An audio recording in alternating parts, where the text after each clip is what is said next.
You've got a comma in your bank account, but you're still standing in the grocery aisle debating if name-brand almond milk is a reckless financial pivot or a basic human right. It's a special kind of mental gymnastics, isn't it? You're working harder than a one-armed wallpaper hanger, yet that feeling of making it is always 3 paychecks away. You're not crazy. You're just trapped in a game where the rules were written in a language nobody taught you. You keep checking your balance like it's a scoreboard for your self-worth, wondering why you feel poor no matter how much is in your bank account. Today, we're stopping the bleeding.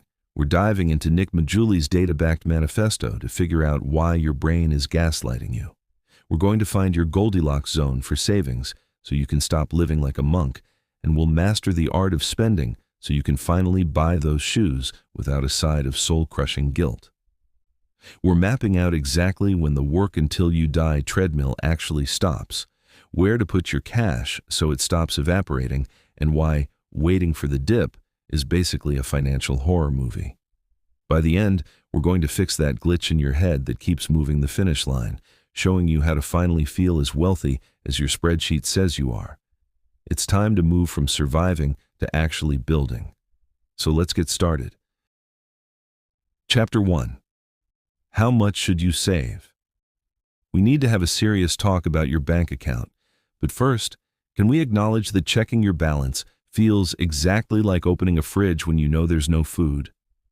You just stare at it, sigh, and close the app, hoping that somehow, through the magic of the internet, $1,000 just materialized because you were a good person this week. We've all been there, standing in the checkout line at Target, clutching a weighted blanket and a 3-pack of scented candles we don't need, praying the card doesn't do that awkward little declined beep. It's the ultimate American horror story. But here's the thing. Everyone is out here screaming at you to save every penny. They want you to live on lentil soup and regret. Nick Maggiulli comes along in Just Keep Buying and basically asks the one question that makes every financial guru's head explode.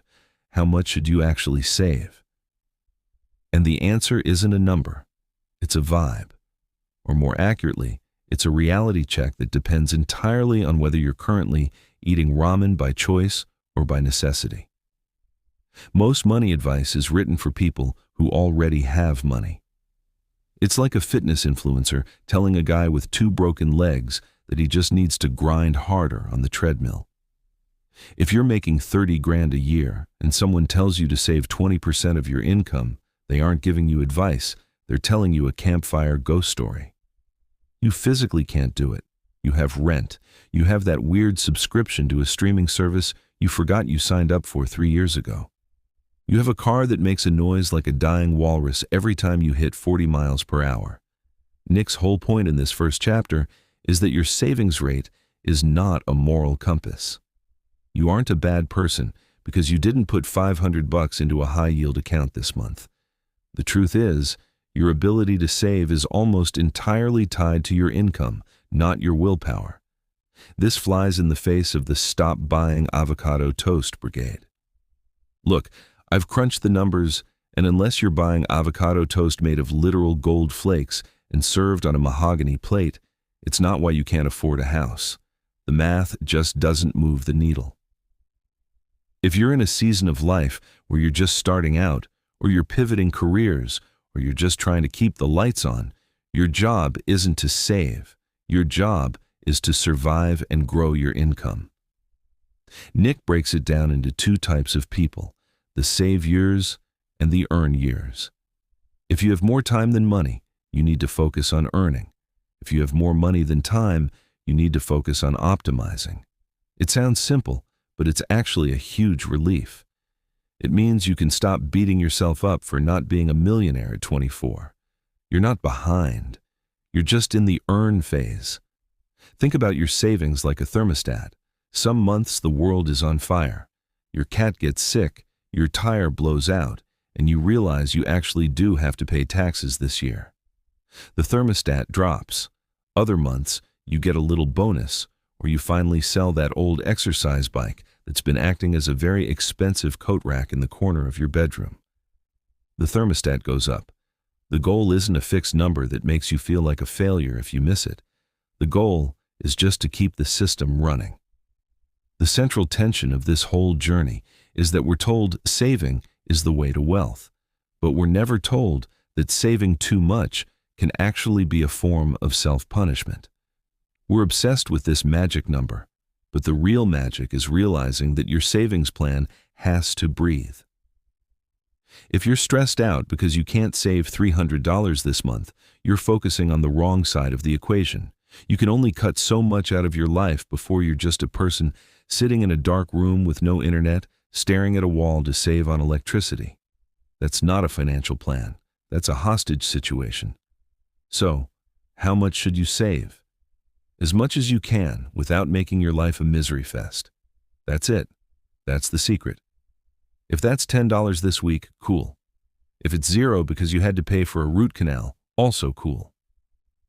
The just keep buying mantra only works if you understand that the buying part starts with your own sanity. We spend so much time worrying about the pennies that we miss the dollar-shaped opportunities right in front of us. We're so busy trying to optimize a tiny pie that we forget we could just bake a bigger one. But okay, let's say you're ready. You've accepted that you're not a financial degenerate just because you bought a coffee. You're ready to actually move the needle. The question then becomes, if just save more is bad advice for someone who's broke, what's the actual mechanical way to build that cushion without feeling like you're living in a Dickensian orphanage? How do you actually grow the pile when everything in the world seems designed to shrink it? We're going to get into the actual how next, but first, you have to promise me you'll stop looking at your savings account like it's a report card on your soul. It's just a tool, man, and right now, we're just making sure you know which end of the hammer to hold. Chapter 2. How to Save More. So, you've stopped flagellating yourself for the crime of existing while not being a billionaire. Great. Now we have to address the elephant in the room, actually getting more cash into the pile.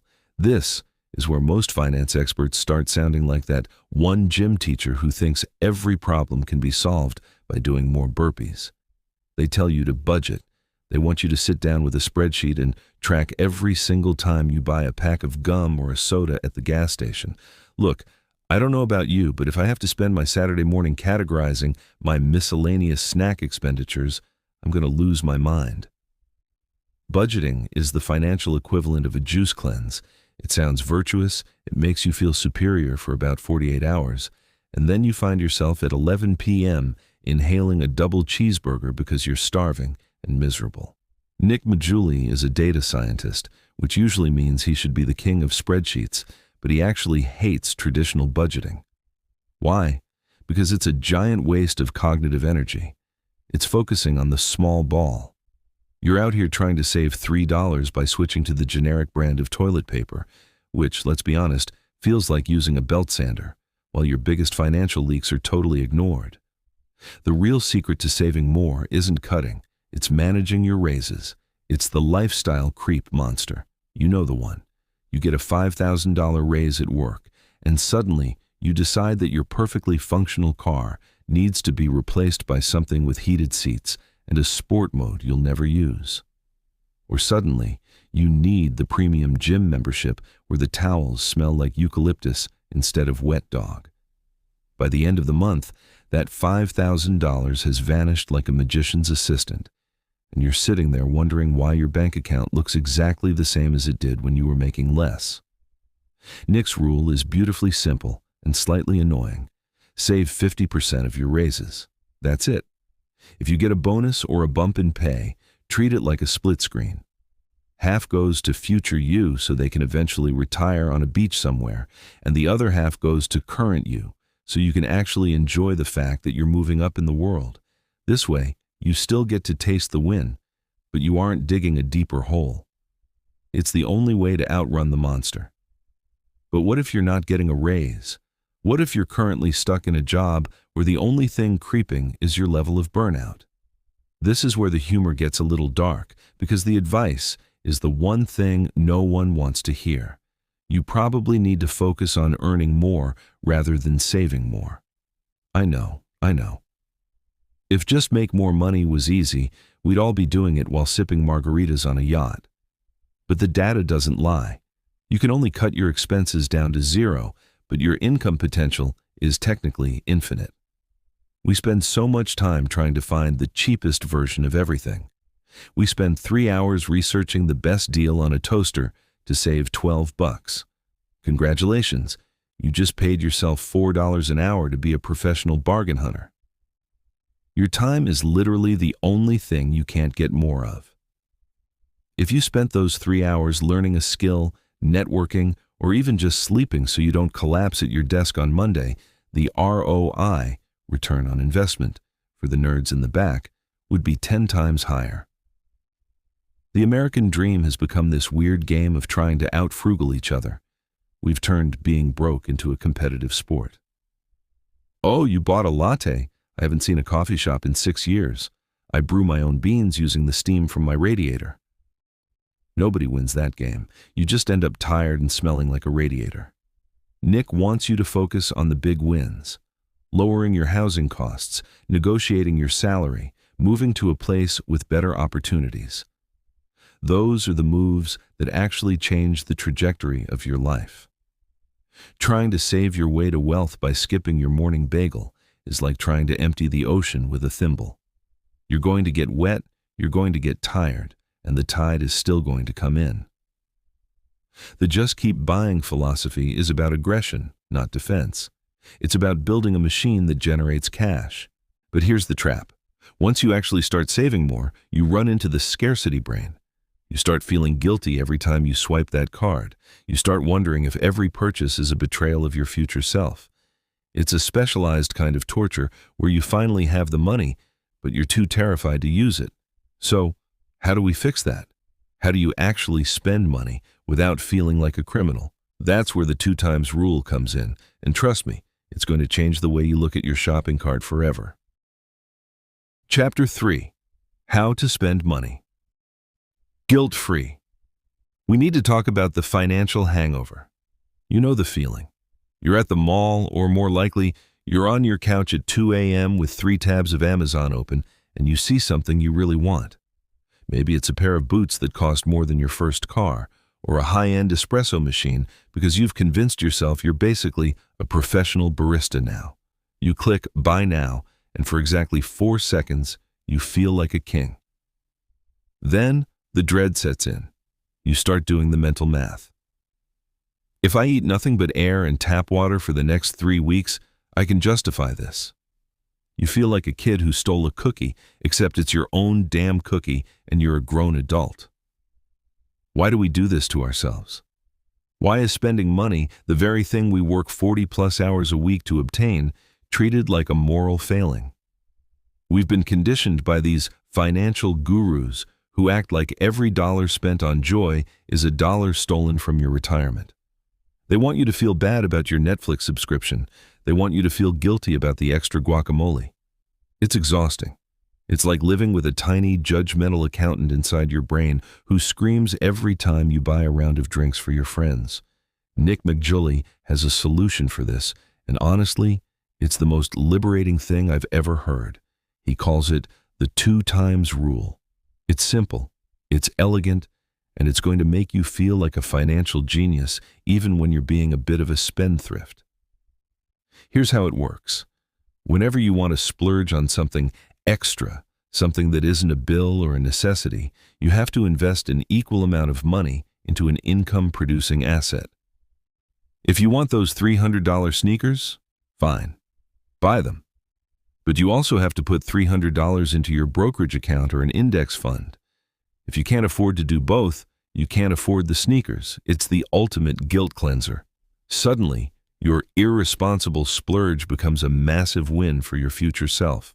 You aren't just spending $600, you're investing $300 and getting a cool pair of shoes as a reward for being a savvy investor. You've turned your consumerism into a catalyst for wealth. This rule works because it forces you to prioritize. It filters out the impulse buys that don't actually matter to you. If you aren't willing to match that purchase with an investment, then you don't actually love the item that much. You just love the hit of dopamine. But when you find something you really want, that trip to Vegas, that fancy dinner for your anniversary, the 2 times rule gives you the green light to enjoy it completely.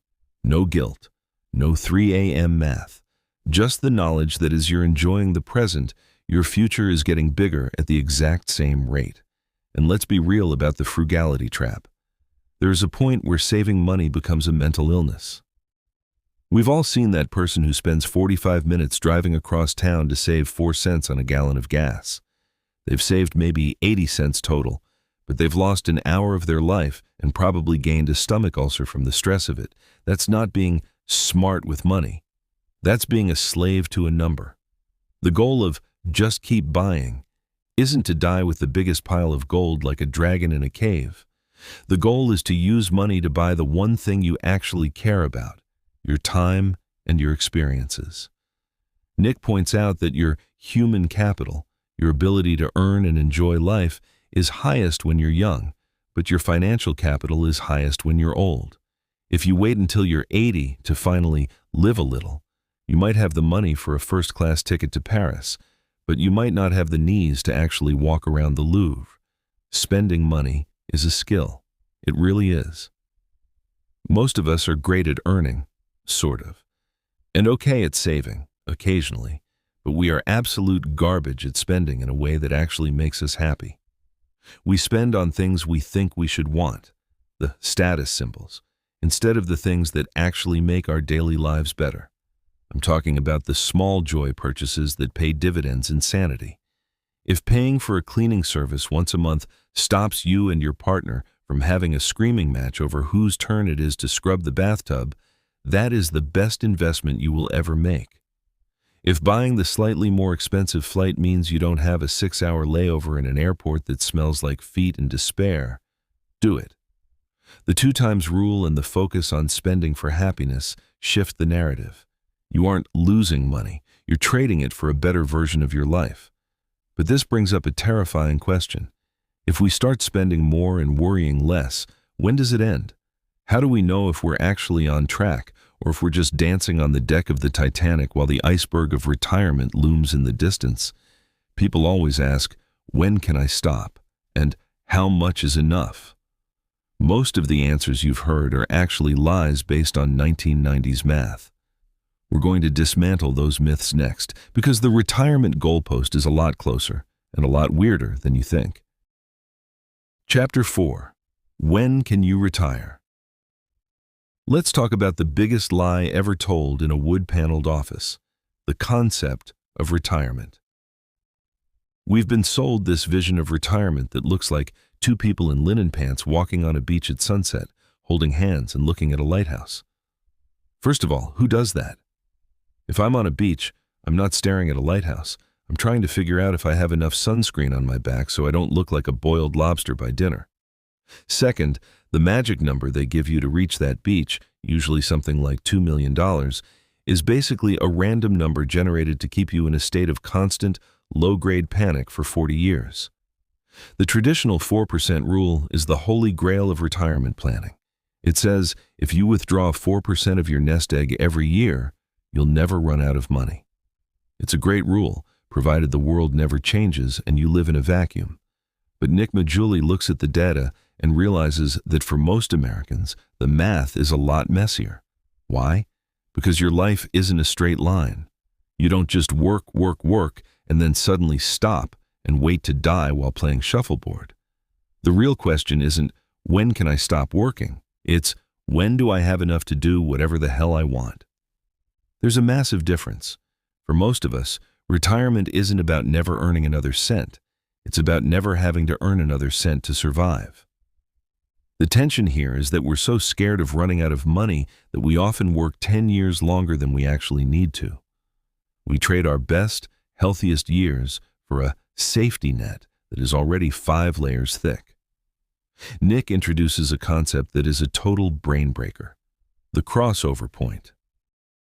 This is the moment when your investment income, the money your money makes while you're sleeping or watching Netflix, covers your monthly expenses. When that happens, you are technically retired, even if you're still working your 9 to 5. That realization is like getting a get-out-of-jail-free card in Monopoly. It changes the power dynamic. Suddenly, your toxic boss isn't a threat. They're just a funny anecdote you tell at happy hour. You stay because you want to, not because the bank owns your soul. But here's the dark humor in the data. Most people who are obsessed with retirement math are the ones who will probably never actually retire in the traditional sense. They like being productive. They like the grind, even if they complain about it. The irony is that the more you save and the smarter you invest, the less you actually feel the need to quit everything. We also have to address the retirement fear that gets pushed on us. We're told that if we don't have a massive pile of cash, we'll be eating cat food under a bridge. Look, if you're listening to this, you're already ahead of 80% of the population just by caring. The reality of retirement in America is changing. It's becoming semi-retirement or work-adjacent life. Maybe you consult. Maybe you start that weird Etsy shop selling custom birdhouses. The goal of Just Keep Buying is to give you the optionality to make those choices. The math for retirement should be based on your spending, not some arbitrary millionaire status. If you live a simple, happy life in a mid-sized town where the most expensive thing you do is go to a high school football game and buy a hot dog, your number is way lower than the guy who thinks he needs a penthouse in Manhattan to be successful. We've been tricked into thinking we need to fund a lifestyle we don't even actually want. And let's be honest, the biggest risk to your retirement isn't the stock market. It's your health and your relationships. You can have $5 million in a 401k. But if you've spent 40 years ignoring your physical health and alienating your family to get it, you're going to be the richest, loneliest guy in the nursing home. That's not a win. That's a tragedy with a high credit score. Nick's data shows that the dip in your spending usually happens as you get older anyway. You stop caring about the fast cars and the designer clothes. You just want a comfortable chair and a decent bottle of wine. The fear that you'll need $300,000 a year when you're 80 is mostly a myth designed to sell you insurance products. So, when can you retire? Earlier than you think, if you're willing to be honest about what you actually need to be happy. But to get there, you have to actually put your money somewhere it can grow. You can't just leave it under your mattress or in a savings account that pays 0.01% interest, which is basically the bank's way of saying, thanks for the free loan, sucker. You have to invest. But in what? Crypto, gold, Pokemon cards? The world is full of sure things that are actually dumpster fires. Next, we're going to look at where the data says you should actually put your hard-earned cash if you don't want to lose your mind or your shirt. Chapter 5. What should you invest in? All right, so you've got some cash. Maybe it's not private island money yet, but it's more than found a 20 in my winter coat money. Now comes the part where everyone suddenly becomes a genius. Your cousin Vinny is telling you to put it all into a crypto coin named after a dog. Your Uber driver is giving you hot tips on a pharmaceutical company that's about to disrupt the entire industry by inventing a pill that makes you smell like success. And then there's the internet, which is a screaming match between people who think you should only buy gold bars and hide them in your backyard, and people who think you should flip NFTs of bored monkeys. It's overwhelming. It's like trying to pick a movie on Netflix when you're already tired. You spend 45 minutes scrolling through the options, get paralyzed by the sheer volume of choices, and end up falling asleep to a documentary about mushrooms. But when it comes to your money, doing nothing is actually the most expensive choice you can make. Inflation is out here eating your savings like a termite in a log cabin.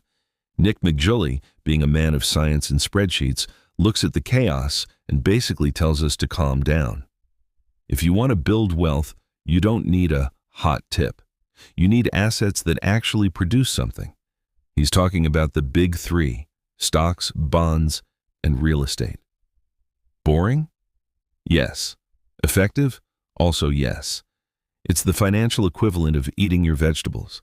Nobody gets excited about a side of steamed broccoli, but nobody ever ended up in the emergency room because they ate too much kale. The goal of investing isn't to beat the market. Let's be real. You are not going to outsmart a supercomputer in a basement in New Jersey that makes 4 million trades a second based on satellite imagery of Walmart parking lots. You're just not. Trying to pick the next Apple is a great way to end up picking the next Enron. Nick's data shows that for the vast majority of us, the best move is to buy the whole damn haystack instead of looking for the needle. We're talking index funds. I know. Index funds is the most boring phrase in the English language. It sounds like something a guy in a gray suit explains to you while you're trying to find the exit. But here's the magic. An index fund is basically you saying, I bet on human greed and progress. It's a bet that, collectively, companies want to make more money next year than they did this year. And historically, that is the safest bet in human history. But what about real estate? Every American is born with a biological urge to own property. We love the idea of being a landlord. We imagine ourselves collecting rent checks while wearing a smoking jacket and sipping brandy. The reality of real estate is usually a phone call at 3 a.m. because a tenant tried to flush a whole turkey down the toilet and now the basement is a swimming pool. Nick points out that while real estate is a great way to build wealth, it's also a part-time job. If you want a passive life, stick to the stocks. If you want to spend your weekends at Home Depot arguing about the price of drywall, buy a rental property. The beauty of the just keep buying philosophy is that it takes the guesswork out of the equation. You don't have to wonder if it's a good time to buy. You don't have to wait for a signal from the heavens or a cryptic tweet from a billionaire. You just buy. You buy when the market is up because you're a winner. You buy when the market is down because everything is on sale. You buy when the market is flat because you've got nothing better to do with the money. We get so caught up in the what that we forget the why. You aren't buying these things because you love the S&P 500. You're buying them because you want to buy your freedom. Every share of an index fund you own is a tiny little soldier working for you, earning pennies while you're out living your life. Eventually, you have enough soldiers that they can take over the fort and you can retire to the beach we talked about earlier, hopefully with better sunscreen this time. But there's a trap, a big one. It's the thing that keeps people on the sidelines for years, clutching their cash and waiting for the perfect moment. They see the news. They see the red lines on the screen. They hear the talking heads screaming about a crash. They decide to wait for the dip. They think they're being smart. They think they're being cautious. In reality, they're committing the cardinal sin of wealth building, and it's costing them a fortune in what-if money. Why is waiting for the dip the most expensive mistake you'll ever make? We're about to dive into the math of why timing the market is a loser's game, and why the best time to buy was yesterday, but the second best time is right now. Chapter 6. Why you shouldn't wait to buy the dip. Let's talk about the financial ninja. You know this guy. He's the one sitting at his computer with 6 monitors, drawing colorful lines on stock charts that look like a toddler went wild with a crayon. He's waiting. He's watching the macro trends.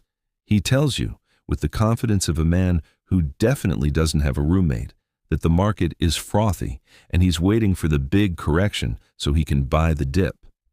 He thinks he's being a genius. He thinks he's Jason Bourne, but for mutual funds. In reality, he's just a guy standing at a bus stop waiting for a bus that might not come for 3 years, while the rest of us are already 10 miles down the road. The buy the dip mentality is one of those things that sounds incredibly smart until you actually look at a calculator. It's a classic American obsession. We love a bargain.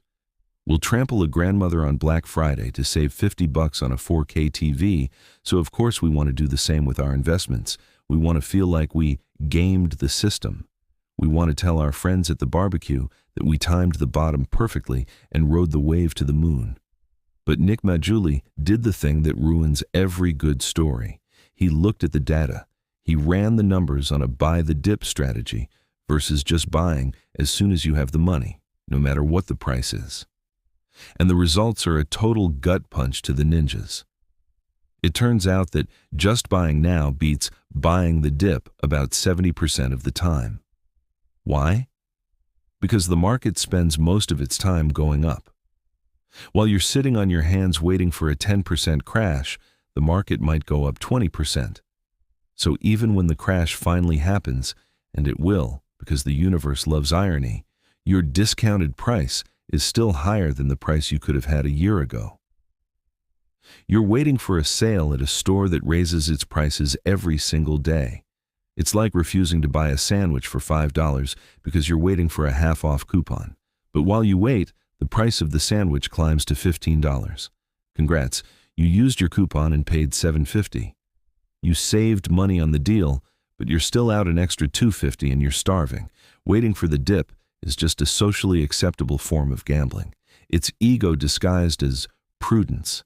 We think we can predict the future because we watched a 10-minute YouTube video with a thumbnail of a guy screaming with his hands on his face. But the market doesn't care about your indicators. The market is a chaotic hive mind of millions of people making irrational decisions based on coffee intake and what they saw on the news. You can't time it. You can't outrun it. And let's be honest about the emotional toll. If you're waiting for the dip, you are actively rooting for the world to fall apart.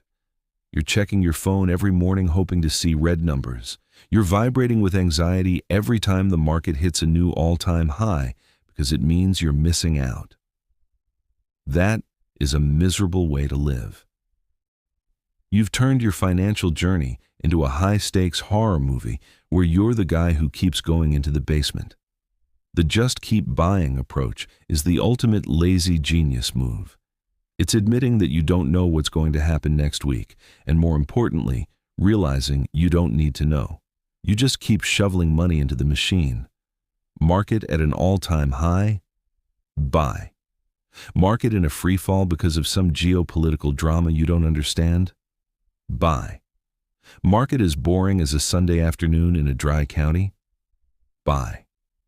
When you stop trying to time the market, you get your life back. You stop checking the ticker during dinner. You stop stressing about entry points. You realize that for the long-term investor, the best time to buy is always now, because now is the only time you actually control. But this leads us to the final, most annoying truth about money. Let's say you do everything right. You save the right amount, you avoid the lifestyle creep, you use the 2 times rule, you invest in index funds, and you never wait for the dip. You build the pile. You become the person everyone else is jealous of. Here's the kick in the teeth. The data shows that no matter how much you have, you probably still won't feel rich. There's a psychological glitch in the human brain that makes the finish line move every time you get close to it. Why is it that billionaires are still stressed about money? And how do you fix your brain so you can actually enjoy the wealth you're building? We're finishing this with the hardest truth of all, why you will never feel rich and what you can actually do about it. Chapter 7. Why you will never feel rich. Have you ever noticed that rich is always someone else? It's a ghost that lives 2 zip codes away. If you're making 40 grand, rich is the guy making 80.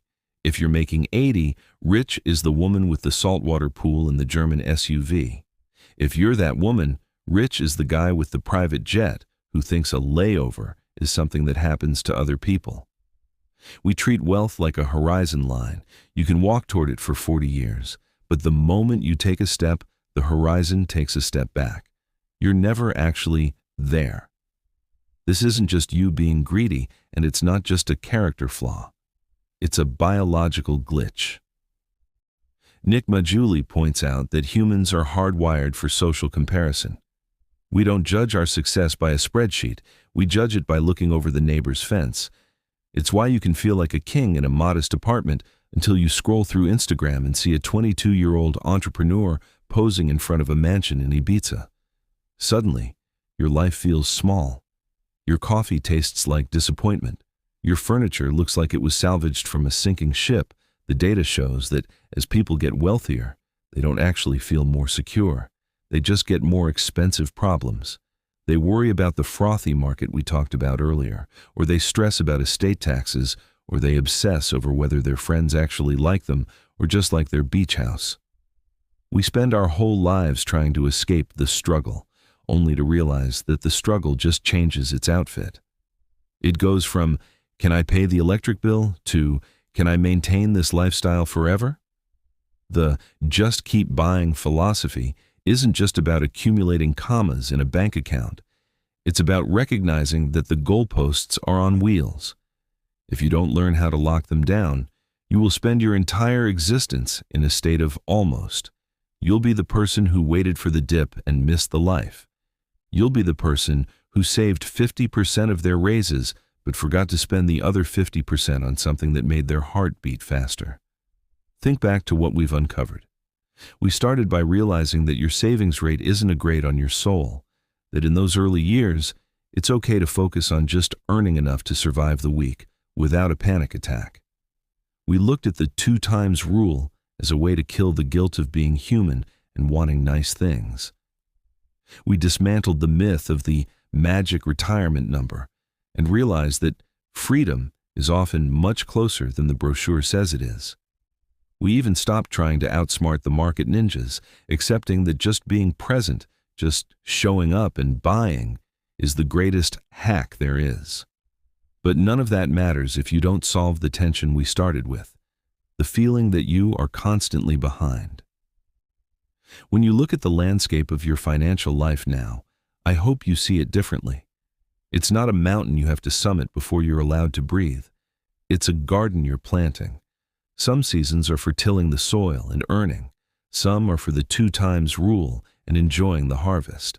Some are for the quiet, steady work of just keep buying, while the rest of the world screams about the sky falling.